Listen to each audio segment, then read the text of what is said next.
తెలంగాణ ప్రాధాన్యత గురించి చాలా రచనలు చేయడం జరిగింది.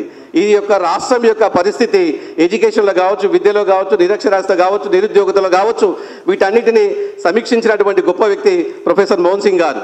దాన్ని దృష్టిలో ఉంచుకొని రాష్ట్ర తెలంగాణ ఏర్పడాలనేటువంటి ఆవశ్యకత వచ్చినప్పుడు ఆనాటి జైపాల్ రెడ్డి గారు మినిస్టర్ గారు వారి ఆదేశానుసారం తెలంగాణ పిలుపు, తెలంగాణ ఆకలి కేకల మీద ఉన్నటువంటి మీరు ఏదైనా ఒకటి రచన చేయాలంటే ఈ రాష్ట్రాన్ని సంపూర్ణంగా స్టడీ చేసి తెలంగాణ పుకార్ అనే ఒక గొప్ప పుస్తకాన్ని రాయడం జరిగింది. జైపాల్ రెడ్డి గారు ప్రభుత్వంలోనే ఉన్నారు కాబట్టి నేను ప్రత్యక్షంగా ఉద్యమంలో ఉంటే బాగుండదని చెప్పి మోహన్ సింగ్ గారి చేత రాయించి ఇద్దరు చాలా దగ్గర స్నేహితులు మరి 2000 పుస్తకాల దాకా ప్రింట్ చేయించి ఆనాటి తెలంగాణ కేసీఆర్ కావచ్చు ఇంకా అందరు కూడా దేశంలో ఉన్నటువంటి ఎంపీలకు, రాజ్యసభ సభ్యులకు అందరు కూడా దాన్ని పంపడం జరిగింది.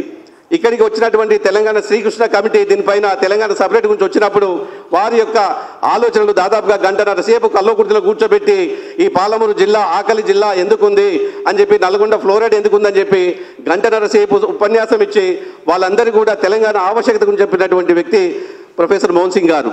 ఇలా చెప్పుకుంటూ పోతే ఎన్నో ఉన్నాయి. ఎన్నడూ కూడా ఆయన గొప్పతనాలకు వెళ్ళలేదు.